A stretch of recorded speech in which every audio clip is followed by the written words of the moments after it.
Now, various observers have had their eyes on various recent ANC elective conferences, with some being marred by factionalism, intolerance and violence. Victory by some camps in Mpumalanga and most recently in the Eastern Cape appear to assure party leader President Cyril Ramaphosa a second term. But how can the party, amid all the ruction it is going through, work to achieve its renewal and unity project? Joining us now to unpack this political quandary is political analyst and columnist Ongama Mtimka. Ongama, good evening. Good to have you with us tonight. I mean, as we are reporting now, some losses in KwaZulu-Natal. Last week we were reporting a win for the Ramaphosa faction in the Eastern Cape. There's been other wins, for example, in Mpumalanga. But you're saying the outcomes of the 9th elective conference in the Eastern Cape should necessarily not be a cause for celebration for Ramaphosa. And Oscar Mabuyana's success is not necessarily good news for him. Well, actually, it's the opposite. So I think that he's consolidated his base in the province, even though it almost looks as though it's just above 50% if the results of the recent conference are anything to go by. In the article, I'm entering a strategic debate about how the ANC can be positioned or given a chance to have a longer lease on life or a new lease on life. The analysis that many of us have made is that the 2024 election will be the final death nail on the ANC in terms of the majority party system. And it will be under 50% despite what the President Cyril Ramaphosa's performance is as an individual. So my point is that, armed with the knowledge that the best of his efforts could only deliver maybe an above 40% result, why not try and force the politics of the ANC away from him and his generation that has been engaged in very debilitating conflicts for a very long time, and instead use his political capital and position a successor, the same way that Boris Yeltsin, under different circumstances, of course, because he was sick, positioned Vladimir Putin in order to succeed, and therefore, gave a new trajectory to Russian politics. Yeah. So I'm saying here, and people are reading an RET alliance, whatever the case may be. The point I'm making is, for President Cyril Ramaphosa, is it strategic for him to come back? Yeah. Does he want to be the president in whose hands the ANC died, as in he lost the majority support? Yeah. If that's not something he would want to be remembered for, the best exit is when you are in your strongest position, and then you future-proof the efforts that you have done by entrusting the party on the shoulders of a younger person. And my point is that it mustn't be these leaders who've been co-opted into the politics of the old guard. Right. It could be leaders that allow him to force a generational shift, not in the same empty way in which it has been advanced in the ANC to advance a my turn to eat type of thing, but rather to look for truly credible people. And in my emphasis on generational shift is that we are tired of looking at people who still value their contribution post-apartheid on the basis of the great exploits they did 40 years ago. Yeah. It now has got to go to people whose claim to fame are things which they are busy doing in the democratic period, and the vision they have for South Africa going forward. Why do you think strategically that would be a significant move in changing the trajectory of the ANC? Because, I mean, President Cyril Ramaphosa is propped up by this generation that you're saying should be ignored. So when he declines the position, I'm sure there's somebody already next in line who they're going Absolutely. To say, no, well, if you are not standing up, well, we'll put this one. It surely will not necessarily change the trajectory of this party. Absolutely. So my recommendation is that he indeed continues to wage the succession battles until the last hour, and pull what DD did, but obviously in this instance it will be a negotiated candidate among the support base that he would have galvanized leading up to, say, late November or early December, where he says, indeed, I have fought, I've campaigned as though I was going to come back, but here is my chosen successor. Can all of you who have campaigned for me rally behind this specific candidate? And in so doing, he would have neutralized many of the leaders. I mean, it's so far the names. It's Zweli Mkhize, it's Lindiwe Sisulu, and then some other names that keep cropping up as well.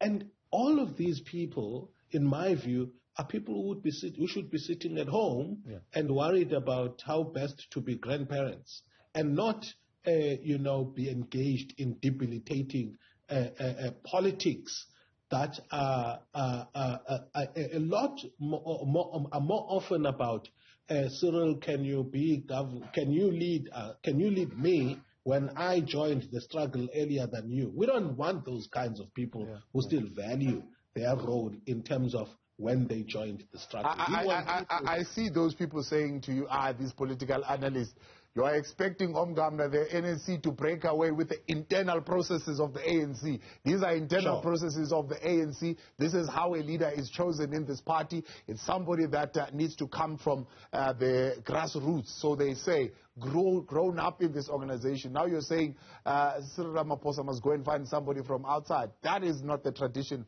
of the ANC, certainly. It's not only him that you're asking to part with the traditions of the party, but you're asking the party itself to part with its traditional way of doing things. Actually, none at all. So if it was, the strategic gambit, if you like, for him and his faction, and this is not an anti-Ramaphosa position, by the way. It's a strategy to future-proof his legacy. And my argument is that he continues to run, and still within the framework of what's permissible within the ANC, throw his weight behind a chosen successor. It's been done before. He himself, in fact, with Thabo Mbeki, were candidates that were at some stage, being discussed ahead of the democratic process of the ANC. And then the democratic process still happens, but there's an agreement that this is the candidate that we hope. That's how slates are made at Thabo. Mm-hmm. How is that going to deal with the entitled class that is self-centered and destructive? I mean, as we speak, you would say those who are supporting Cyril Ramaphosa, however they may also be tainted, currently are saying, no, we are trying to fix this organization with step-aside rules, with all sorts of policies that they are putting in place. But there are those who actually don't want these things at all currently. Sure. So my argument is that he himself is entrapped by the values that they among themselves still hold dearly. Such as, for example, it should not be from somebody who drives a renewal agenda to think that when they say to their comrades, I preferred to fall on my sword, I'd rather fall on my sword and have the CR17 bank statements be what's spoken about, rather as opposed to exposing the use of public funds that happened in some other campaigns. Now, the psyche there is of somebody who's schooled or cultured into the rhetoric of no mpimpi, you've got to protect the movement and all of that. We don't need those kinds of values. Those values were suitable for an organization that operated underground where the cover of secrecy was still a virtue. Today, we don't need a president who says, comrades, I'd rather fall on my sword and have my campaign be the one that's on the spotlight. Because now he must now be commended. No, he's ours. He's the real deal. He's not selling us out. So the point I'm making, you need somebody who's not even sensitive to those kinds of issues to be in charge of the greater renewal program. In the article, I do list the things that he has succeeded in doing. Yeah. And I think that just like the apartheid government negotiated when it was at its strongest, at the peak of its military might, it's better for him to also consider as a strategic option to exit at the time when there are a lot of people that still say he must come in. But obviously, it will be premature to do it now. He still needs to continue to campaign as though he would accept the nomination up until they have secured victory in terms of the numbers leading up to the conference, and then only consider a strategic gambit that says, I've done my part, let me position a successor and let me break with the tradition of the politics of the old guard. And I'm saying doing that will give the ANC a new lease on life, in the sense that, I mentioned one politician, Ronald Lamola, in the piece because that's one person who is now currently, among the generation that I'm keen on, that's got a ministerial position, that's got, some gravitas. However, that's not saying he's the best among us. And also, we don't know what his shenanigans are. There are also ANC people who are in executives of company, who are in company boards. Some of them have been executives of state-owned companies who can be called upon, and some of them have kept their, membership.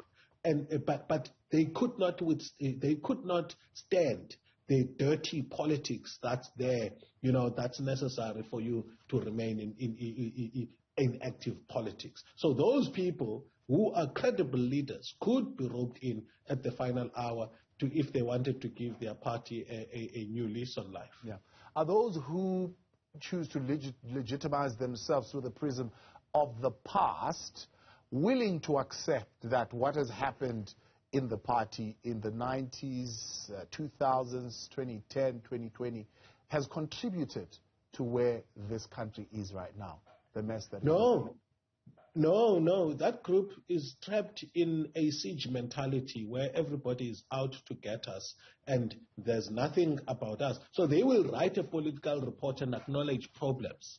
But as soon as they are put on the spotlight about the true nature of the problems that they themselves are outlining, they will point to enemy forces, a third force, new tendencies which are foreign to the ANC, and nothing about those things will have personal responsibility. But if you look at many of the leaders that still are campaigning to be in the top 6, they've got scandal after scandal.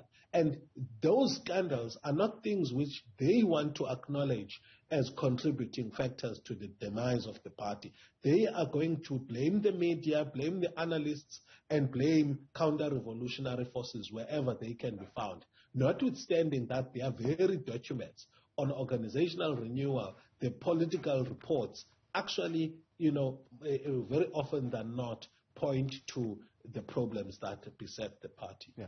Knowing what we know about Cyril Ramaphosa today, for example, if you look at his testimony at the Commission of Inquiry into State Capture and how he protected the traditions of the party, for example, on cadre deployment, is he likely not to take this nomination? And if not, is the ANC going to die in his hands? The ANC is going to die whether or not President Cyril Ramaphosa accepts nomination. A strategic gambit that departs with the idea that one of them who's fought liberation and all of those things has to be, leading the party could be what sows the seeds for rebuilding the party after what is otherwise an inevitable loss of majority support. Ongama Mtimka, appreciate your time. Thanks so much for coming on and that political analysis. Good.